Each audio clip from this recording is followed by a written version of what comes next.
nessa terceira parte da técnica de desenvolvimento de uma redação, eu trago a comparação e contraste. Como é que é essa técnica de comparação e contraste?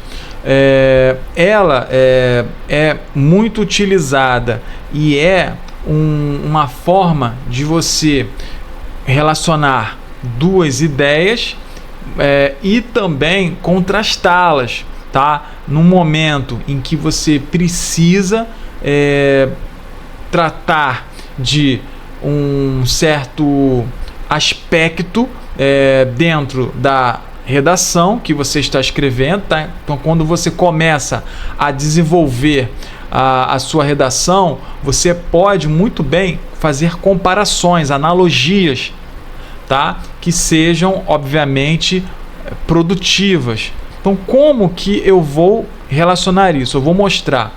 Então, nesse método, tá? O candidato ele vai o quê? Estabelecer, tá?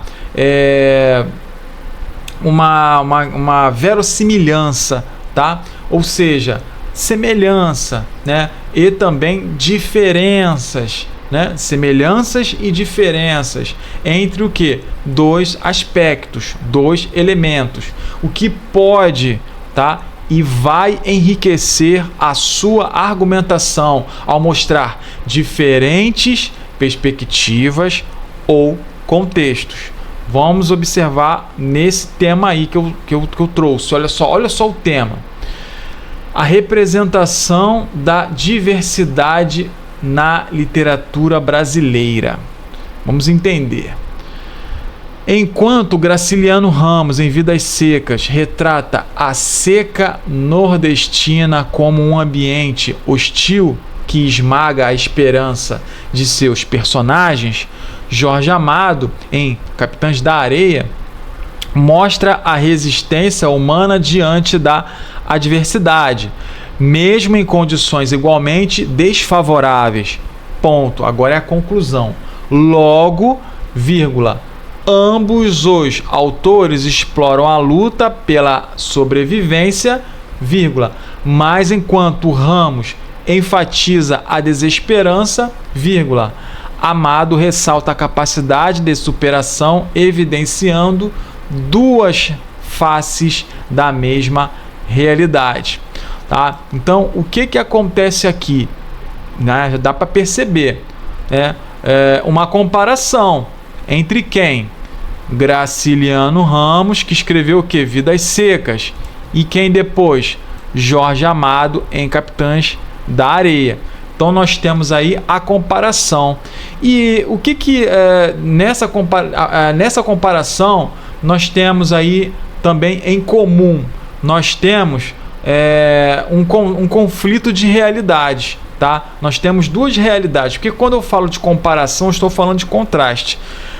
Sempre é bom entendermos o seguinte: quando eu comparo, eu vou estabelecer uma relação, tentar aproximar duas coisas que são completamente diferentes, mas elas não vão ficar iguais, não, elas vão continuar diferentes. Por isso que é comparação e contraste, tá? Eu não preciso me preocupar se esses dois elementos que eu estou comparando sejam distantes. É claro que eles não podem também ser tão distantes assim, tá? A realidade de Graciliano Ramos em Vidas Secas é uma, e a realidade de Jorge Amado em Capitães de Areia é outra, tá? Então, essa relação, essa tentativa de aproximar essas duas realidades, ela acontece nesse parágrafo aí, tá?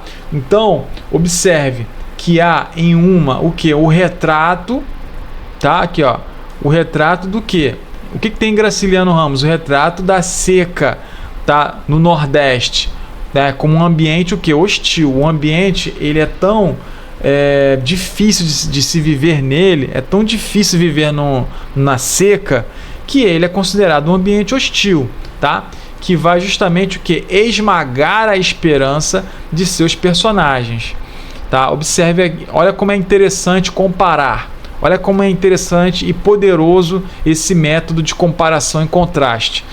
Em seguida, vírgula, eu já trago aqui Jorge Amado, né? Então sempre tem forma persuasiva que está sempre anexado, está sempre assim conectado, tá, à gramática, né? Quando eu falo de explicação, né? Quando eu falo de justificar, né, aquilo que eu disse anteriormente, aproximando mais da nossa realidade de redação, eu estou persuadindo o leitor. Eu já não preciso me preocupar. Por si só, isso é a própria técnica, né? Quando eu justifico, né, se eu estou apresentando uma coisa justificando, depois apresentando outra coisa justificando, obviamente eu estou tentando trabalhar com pares díspares, né? Com elementos que parece que são iguais, mas são diferentes, né? Ninguém é igual a ninguém. Então, aqui a realidade ela é de uma resistência humana, né? Diante da adversidade, tá? Em relação a problemas, é muito mais próximo uma coisa e outra, mas de cenário não, são cenários diferentes, né? Então, ó, mesmo, olha aqui, ó, continuando, em condições igualmente desfavoráveis, né? As duas condições são desfavoráveis, né? Nós temos aí questões bastante interessantes, né? Que são tratadas, né, na comparação e contraste, tá? Então, esse método comparativo, ele pode sim ser utilizado. Agora, uma observação que eu já fiz em outros vídeos, eu vou aqui reforçar. Não podemos utilizar toda hora isso. Você não pode toda hora utilizar comparação e contraste, porque fica muito repetitivo, fica cansativo. Então, se no segundo parágrafo eu usei, por exemplo, uma exemplificação, no terceiro parágrafo eu vou usar uma comparação, né? Para justamente criar esse contraste no geral, porque parágrafo é contraste. De um modo em geral, os parágrafos não são iguais. Cada parágrafo tem a sua natureza, tem a sua estrutura, tem aquilo que está sendo tratado, abordado, né? São o quê? Elementos secundários, elementos satélites que estão justamente ligados a quem? A introdução, a ideia central. Qual é a ideia central do texto? Ela está na introdução, né? Aí uma pergunta, né? Será que não seria interessante eu utilizar uma comparação e contraste na introdução? Não, porque na introdução eu vou apresentar a minha tese central, eu vou apresentar a minha ideia, né? Então a tese ela está na introdução, né? Ali presente. Ali geralmente eu utilizo, né, uma citação e em seguida da introdução, na própria introdução, né, eu cito no início e depois eu faço ali uma divisão, né, apresentando ali o que muitos chamam, né, isso aí vem da grande professora Maria Tereza, né, de D1 e D2, né? Então esses elementos que estão ali conectados estão ali na introdução, tá? Mas não é na introdução que eu quero apresentar. Então, comparação e contraste é só no desenvolvimento, tá? Eu só vou utilizar comparação e contraste no desenvolvimento, porque eu nem defendi a minha ideia. Como é que eu vou apresentar essa técnica? Essas técnicas de desenvolvimento são só para o desenvolvimento. Eu não posso utilizá-las na introdução e nem na conclusão. É só para desenvolvimento, ok? O efeito é esse. É um efeito muito benéfico, tá? E que vai trazer qualidade ao seu texto. O que é um elemento comparativo, tá? Então, em um vídeo específico, eu vou tratar sobre isso.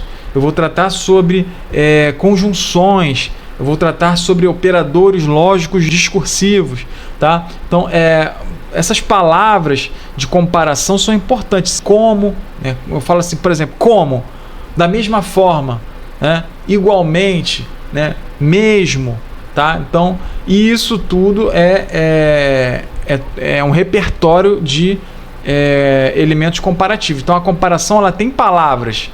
Geralmente a palavra é o como, a mais conhecida, tá?